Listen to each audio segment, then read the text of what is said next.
Hi, I'm Mike Maloney, and I want to thank you for being here. The reason that I'm making this video is I believe that there is something very big and very dangerous coming at us very fast right now, and I want as many people to be prepared as possible. This is the first time in history that there has been an everything bubble. Back in the year 2000, it was stocks. In the year 2008, it was stocks and real estate. This time it is stocks, real estate, and bonds, and they're all in some of the biggest bubbles of all time. And when this bursts, it's going to be devastating for most people, but it doesn't have to be devastating for you. So this is how to survive the next 4 years. It has nothing to do with either political party. This is just finance. This is just economics. If you haven't seen one of my videos before, I'm Mike Maloney. I wrote the best-selling book on investing in precious metals. I used to tour the world with Robert Kiyosaki of Rich Dad, Poor Dad fame, speaking to audiences everywhere about the economy and how it affects them. I also have a video series called The Hidden Secrets of Money, where we tour the world and follow the history of money and show the economics that was going on at the time and how governments keep on making the same stupid mistakes over and over again and how it affects your life today. Back in 2005, there were certain indicators that I was watching that were telling me that there was going to be a stock market crash and a real estate crash. And I started warning people so that they had time to get prepared. I was warning them all through 2005, 6, and 7. Well, those same indicators and some new indicators that I've been watching are flashing red again, telling me that it's time to get prepared for the next big event. And the way that they're flashing, it seems that there's going to be less time this time. It's not 3 years to get prepared. It's going to be happening pretty soon. And like I said, this is the first time that there's an everything bubble. We are going to be covering the stock market bubble, the real estate bubble, the credit/debt bubble, which is the bond bubble. We're going to be covering technological risks and geopolitical risks, but most importantly, how to get prepared. So let's get into the evidence right now and take a look at it. Let's start the everything bubble with the stock market portion of the bubble. I'm going to present a few charts here, but they're fairly easy to understand, so stick with me. This is data compiled by Dr. Robert Shiller of Yale University, and he's gone all the way back to the 1880s and compiled what's called the price-earnings ratio. He's recreated the S&P 500 by putting together the 500 largest companies in the United States at the time, going all the way back into the 1880s. And the price of a stock versus how much the company is earning is a very good measure of whether a stock is overvalued or undervalued. And if it's priced down at 4 or 5 or 6 times earnings or 10 times earnings, it's a bargain. If it's priced above 15, it's too expensive. If it's priced above 20, it's in a bubble. And what you see here is that right now we're at a PE ratio. The price is 29.19 times the earnings of the company per share. And the only times that it's ever been in a bubble this big was a few weeks at the end of 1929 before the stock market crash, and a couple of years, 1999-2000, when the NASDAQ crashed. And so this is saying it's in a hyper bubble. It's even far higher right now than it was in 2007 when the stock market crashed, and that was the global financial crisis. So it's in a bigger bubble than it was back in the 2007 peak. This is margin debt. And one of the things that's important about margin debt is when people buy stocks by borrowing currency to pay for this stock, they can get what's called margin call. If the value of the collateral, the stock, drops too low, the brokerage house will make that investor or trader cough up a bunch of currency and pay to bring their equity up to a level where they're still comfortable letting them have the loan. And so margin debt goes along with complacency. When people are complacent and they're not pricing risk into the market, they tend to gamble and go further out onto a limb. So right now, margin debt is up at an all-time high. So here's the S&P 500, and this is how much margin debt, how much traders have borrowed versus credit balances in their accounts where they're sitting on cash. And right now it's at an all-time high. Another way of looking at that is margin debt as a percentage of the economy. But this is the volatility index. This measures whether investors are nervous or complacent. And when they're not complacent, they're not pricing in all of the risks of some sort of event in the market.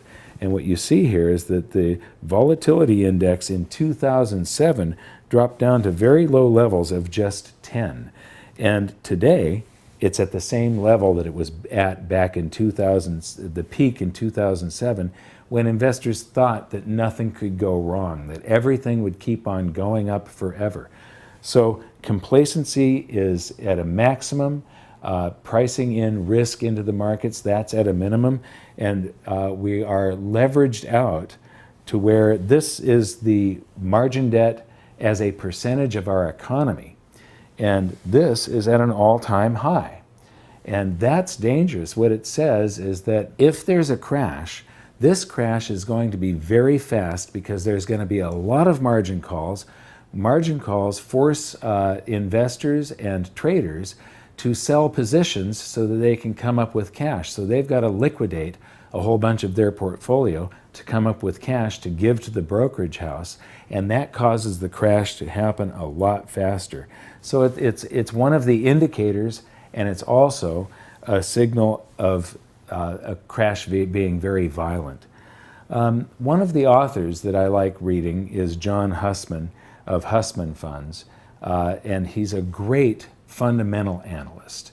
He isn't a technical analyst trying to look at patterns in the stock market. What he's looking for is the fundamental health of the economy and the stock market. And he wrote an article recently called Exhaustion Gaps and the Fear of Missing Out. And basically what is driving the market right now is the fear of missing out. Somebody sees their neighbor making cash and they want to jump on that train also. And a gap in the market is something you need to know about before I show you his chart. He didn't explain what a gap was in his article. But when a stock is going up and trading during the day, and there's a range to that trading, and then the next day it gaps up and opens up at a higher level than it was the previous day, and it doesn't come back down and visit that same trading range, it leaves a gap in the chart like that gap and this gap and this gap and this gap. Now, those gaps are a certain signal that something is going on, and one interesting thing about gaps is there was a study recently where they studied the Dow Jones Industrial Average, which is 30 stocks, and each of those 30 stocks was studied separately, and the people that were conducting the study found that over 91% of the time, the market will come back down to fill those gaps. It'll cover that area. There's some gaps right now. The market will it's got a 91 to 92% chance that it's going to come down and fill those gaps. Now, John Hussman found that when gaps of greater than 0.5% occur within 2% of the all-time high, and this chart is all within 2% of the all-time high of the S&P 500, that is a signal that there's an exhaustion of the market, that a lot of the currency that's available, the potential suckers, if you will, getting into a market at the top, the number of those, the amount of currency that can come into the market is becoming exhausted. And he developed an indicator where if it's within 2% of the peak of the market, the all-time high, and these gaps occur of greater than 0.5%, that's an indicator that we're near a market top. Now the S&P only goes back to 1950. So he also included the Dow Jones Industrial Averages, which go back all the way back before the crash of 1929. And he added some even greater filters. The stock market has to be in a condition where more than 50% of the advisors are bullish, and where the Shiller PE ratio that you saw earlier is above 18. And like I said, we're above 29 right now. And when he did that, you can see that this indicator flashes at certain times, and it was just weeks before the 1929 stock market crash. And then weeks before the pullbacks in the 60s, and this pullback in the 70s where it flashed right at the top, that was a 50% market retracement. So you had 50% losses that you could have avoided if we had access to this data back then. Right at the peak of the 1987 stock market bubble and then crash, it told people, this indicator would have told people to get out of the markets before that crash. It flashed a few months before the peak in 1999-2000 when the NASDAQ crashed. It flashed right at the very peak of 2007, and it's flashing again, but it hasn't just been one indication that the stock market is topping. It has flashed 5 times now in just the past few months. So this is eerily similar to the last time around. We're at the peak of a bubble. Everybody thinks that this can go on forever. Market internals are deteriorating. The stock market is way overvalued, and we're way overdue for a recession, just like the last time around. The answer is gold and silver. The last time around, if you had switched from stocks to gold and silver, even if you were a year early and stocks continued running up another 10%, when they crashed, the stock market crashed 62.8%. But gold rose significantly, and there was a pullback when the stock market was crashing because of margin call. Any trader that had both gold and other stocks on his platform had to, if he was out on margin for the other stocks, he had to liquidate his gold also to pay the brokerage house. And gold ended up gaining 40%, where you would have lost 62.8% in the stock market. And the one thing, Warren Buffett, his number one rule is don't lose money. The number 2 rule is don't forget rule number 1. And the reason he says that is because if you lose 50%, you have to make gains of 100% just to get back to even. And it's hard to make gains of 100%. It's not a real easy thing to do. So losses are very hard to recover from. You want to try and prevent them at all costs, and now is a time to try and prevent them. The next bubble in our everything bubble is the real estate bubble. Now, in 2008 and 9, real estate crashed in the United States and Great Britain, but in Canada, Australia, New Zealand, and China, the real estate bubble just took a breath and kept on running. This is an article from Maclean's. It's a Canadian publication, and they're saying that the Canadian housing bubble looks disturbingly familiar. And this is another article that says Home Capital, they're the biggest mortgage lender in Canada. Their stock plunged after the mortgage lender seeks a $2 billion credit line, and that credit line is basically a bailout from the Bank of Canada, Canada's central bank. So the bailouts are already, this is a credit line that they're going to be guaranteed, but what's going to happen is the crash will start and this will turn into a bailout because it's going to be much bigger than just this $2 billion. What is happening is there's a run on home capital right now. $600 million worth of deposits have been withdrawn recently, making them unstable, and their books are not that sound. So here's some of the Canadian real estate evidence. This is the price of homes compared to the income of the buyer. So this is the affordability index. And you can see the peak in 2007 for the United States and then the crash. And in Canada, it just took a little breath and then kept on running. And the peak is way above where we were in the United States and Great Britain back in 2007. So this is going to be something bad. This is the home index of home prices. So the last one was the affordability, and Canadians are being crushed right now. They really can't afford their homes if they're buying new ones. But the prices, the home prices, you can see that we crashed and then are rebounding back into a bubble, and they're in a hyper bubble.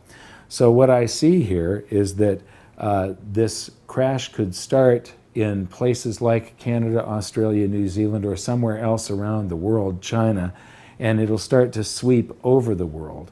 We're overdue for a recession, like I said, and there will be a devastating crash here, and it'll go into real estate and the stock markets because our real estate is also in a bubble in the United States. This is Robert Shiller again from Yale University, his data, and he's got home prices here going back into the 1880s, and they're indexed. So if everything was at fair value compared to the rest of the economy, this would be a straight line. But when home prices go above or below the rest of the economy, home prices were a bargain here during the Roaring '20s and the Great Depression. And then they went into little bubbles in the 70s and 80s, a hyper bubble in 2007, and that popped, and it didn't even bounce down to fair value. And then it went back into a bubble. And what I want you to see here is that where we're at today, there's only been in a bubble this big or slightly larger for just 2005, 6, and 7, just a few years in all of this data going all the way back to the 1880s. So this suggests that when the next recession comes, we are going to see stocks and real estate crash. Now this gives me such a sense of deja vu. It is eerily similar to the last time around. If you replace the name Home Capital with either Northern Rock in Great Britain or Countrywide in the United States, those entities got into trouble. Their depositors started withdrawing funds. The mortgage-backed securities came back to bite them in the butt, and they needed bailouts, and it caused this cascading effect of the global financial crisis of 2008. And here we have Home Capital, and the same story is starting again. Now, I'm going to give you that copy of my book at the end of this video. On page 103, if you read about that, I end it, with the Bear Stearns collapse.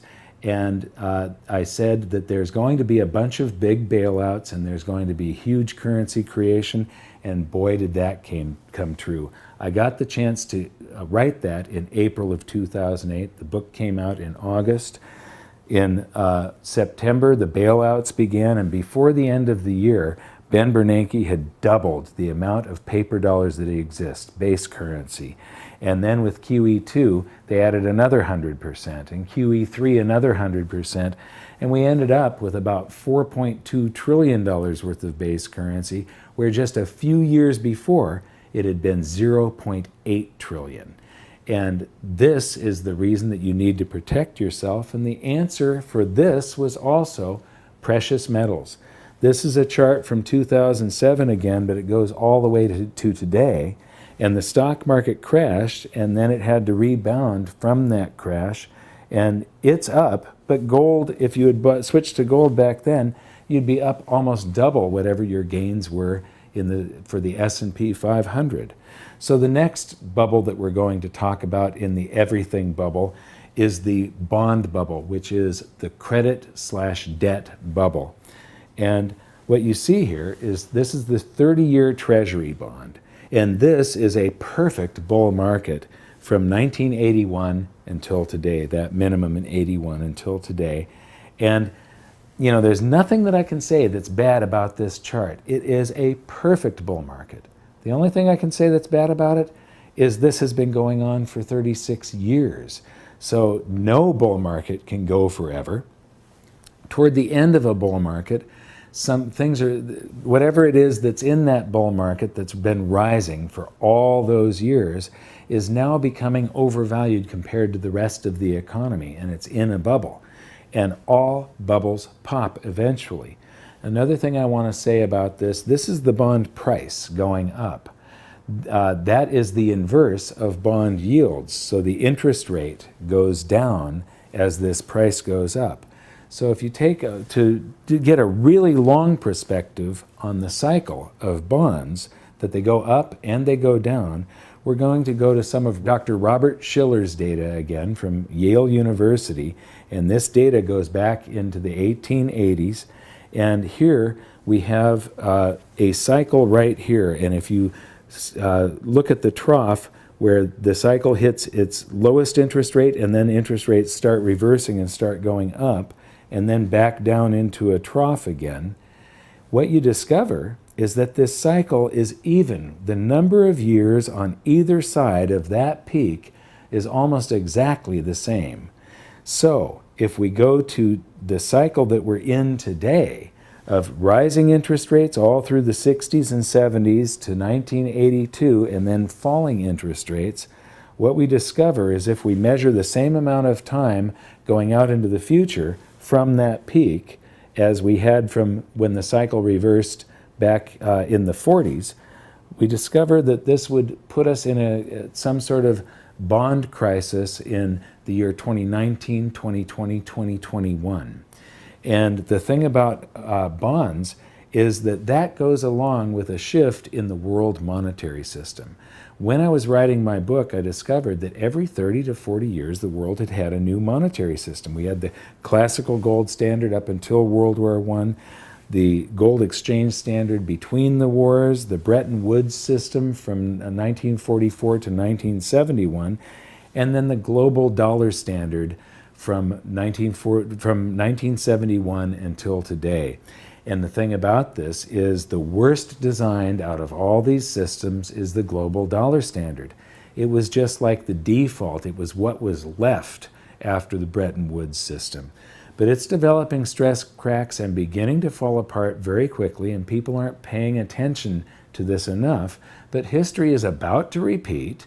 This is going to start to crumble. There will be an emergency meeting of the G20 finance ministers or something like that, and there will be a new world monetary system. And when that happens, it's basically a new world monetary system is going to equal a currency crisis this time, because these were baby steps off of gold from full gold backing behind the dollar to nothing. And this time we're going to be going from nothing to something. And instead of it just being something that the big banks and the international corporations feel, it's going to be something that everybody feels. And so what is this crash going to look like? I think it's a two-stage crash. It's going to be, I've talked about the roller coaster crash now for years. And, it's like being pulled up a roller coaster on a chain and then you go over the top in 2007. We went over the top and we went into a crash and then we got pulled up on a chain. But this chain was a bubble that we were pushed into through zero interest rates and massive currency creation that warped the economy. And all that energy is going to be released in a stock market and real estate crash. But during that crash, investors have been taught that the safe haven to run to is U.S. bonds. And so at first, I think we're going to get a pop in bonds, that they'll go up again. Interest rates will fall even further.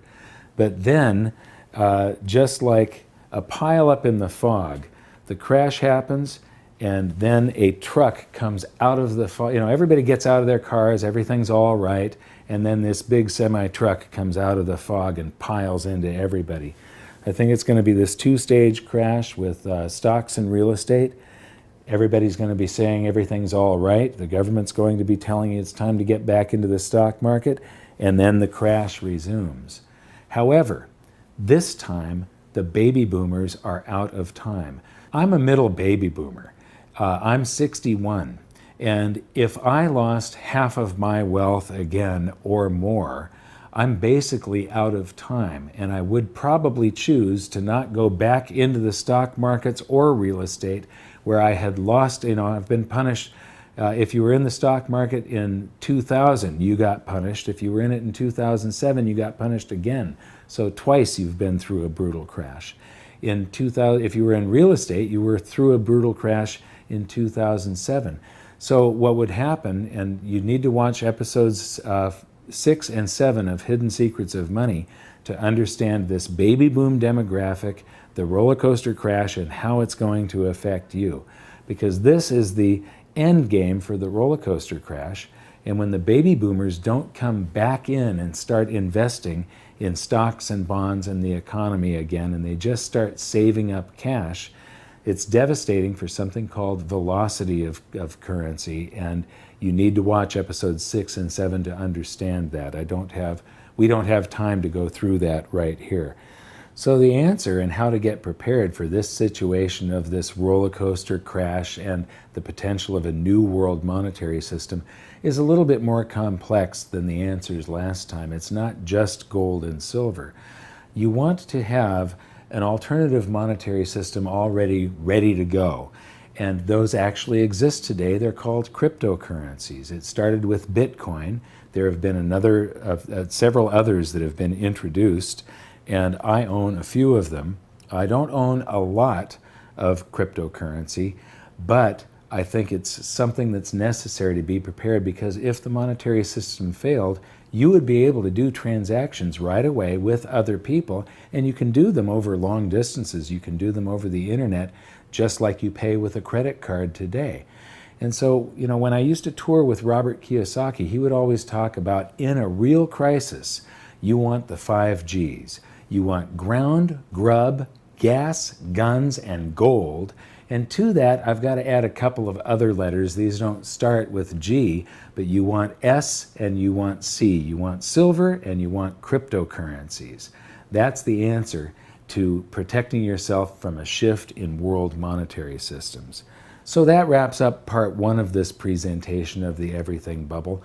We've covered the stock market, real estate, bonds, which is the credit/debt bubble, and we've covered the roller coaster crash and how it might play out. The next thing that we're going to get into is geopolitical risk. All of the risks that exist today magnify the potential crash that is coming. Now, I'm old enough to remember the Cuban Missile Crisis, and I cannot remember another time in my lifetime except the Cuban Missile Crisis when the world has been like right at the brink, where the risks were so high. So the geopolitical risk right now is very, very high, but there's another risk that adds to it and makes it even more dangerous, and that's the technological risk. We live in a world today of all of these single points of failure, things like the internet, that if the internet goes down, society stops. And if you haven't seen the movie 0 Days, I highly recommend that you watch this. It's available on Netflix and Apple TV and Amazon and so on. And this is about the Stuxnet virus, which was allegedly created by the US government to attack Iran's nuclear program. And the thing is that this was a decade ago. Viruses today, this spread into every computer on Earth, but it had a very specific set of rules that it had to identify for it to target its victim. And today, the viruses that exist and that have been created could give anybody, their creators, anywhere on the planet, control over almost anything that exists on the planet. Suddenly, the water could stop coming out of the tap, the electricity goes off, the monetary system goes down. So we live in a world now that is much more dangerous. And to show you what this would look like, here's an example. This is Norse Viking, their example of attacks that are being directed towards servers right now. And these are just hacking attacks. This isn't viruses. But this is what the next war is going to look like before it actually becomes a physical war. And so the answer to all of this is basically the 5 Gs and silver. If the internet goes down, cryptocurrencies are not going to have, they're going to be worthless for as long as the internet is down. However, cryptocurrencies, the blockchains are very robust, and as soon as the internet came back up, they would be available. But you can't rely solely on cryptocurrencies. Some gold and some silver for small transactions, and making sure that you've got things like emergency food and some gasoline and so on is important. So, I've said many times that the answer is gold and silver, and I've said some cryptocurrencies, but gold and silver are actually some of the most undervalued assets in the world. If you look at the last time that they were in a bubble, 1980, gold hit 850, and it's up in the $1,200 range right now. Silver hit 50 bucks, and it's selling for 16 bucks right now. What other asset have you ever seen that is selling at a discount to its 1980 price? There isn't really anything out there. So gold and silver, I started picking up gold back in 2002, and I started picking up silver in 2003. And so that was way back here with gold. And everybody is wishing that they were buying back then. There was this big run up, and we're still way ahead. This starts in the year 2000. So this is gold's performance against the S&P 500 for this century. But the thing is, we've been in this brutal bear market now for 5 years, and what I am seeing is a very good sign. And that is something that's called capitulation. It's something I've been waiting for and looking for, and I believe it's here. And the third phase of the gold bull market is going to begin sometime soon. What does capitulation look like? Well, what you want to do when you buy something is buy it when nobody else wants it. You want to buy it when it is the most unloved and ignored asset possible. And then you write it up, and then other people start jumping on board, and then you want to get off of that wagon before it goes over the cliff. Right now, stocks have been going up, and everybody's on that wagon. I believe it's about to go over a cliff. When it goes over a cliff, gold and silver take off like a rocket. So that's where I want to be. But the proof that gold and silver are very unloved and ignored right now, and that the opportunity is coming up, is in the U.S. Mint's sales of gold and silver. This is the dollar value of gold and silver eagle sales from the U.S. Mint. And what has happened here in just the past months, the blue bars are gold and the silver bars in between are silver. And what has happened over the past couple of years is that we've now gone to annualize. This is all annualized data. So if sales continue like they have been for the first 4 months of 2017, that's the amount of gold and silver eagles that the U.S. Mint is going to sell, which means that nobody wants it right now. It's unloved, it's ignored, and that is the time, that's a signal that it's time to buy. But here's the thing, they're not unloved and ignored by everybody. Right now, Russia and China are some of the biggest buyers of gold on the planet, and when you add India into the mix, there are months where their buying exceeds all global production on the planet. And that means that the excess that they're buying has to be coming from somewhere, and it's coming from the West. We're selling and they're buying. They see the writing on the wall. They see what's coming. They see the potential of a new world monetary system, and they're getting ready. You should too. To that, we are also below the cost of production for many of the mines, and that is a situation that cannot last. Because when that happens, production decreases. So production is going down just at the time when we're going to have a crisis where everybody wants to rush into it, and the only thing that can resolve that is price. So, as you can see by all of the evidence that has been presented, this crisis could be pretty darn bad, and you do need to protect yourself. We can't control what is going to happen on this planet, but we can control what's going to happen to our own personal finances. And the protection that you can arrange can also give you the opportunity to come out of this crisis better off than when you went into it. And so here is how I would like to help. If you're going to investigate this further, you need to get educated on it. And I would like to give you a copy of my book for free. It is one of the best ways to learn about this subject. It contains everything that you need to know about investing in gold and silver, such as how to avoid the pitfalls and not get scammed, how to develop a plan and execute it, what types of metals to buy. Is storage best for you, or is taking delivery best for you? How to put gold and silver in your IRA. And so all you have to do is give us your email address and you can download a free copy instantly. And you can also select, if you wish, to have a physical copy of the book mailed to you for just the shipping and handling charges. The book is free. So until next time, thank you very much for watching this video. Please make sure that you subscribe to this channel and share this video with everybody that you care about. We'll see you in the next video. Thank you.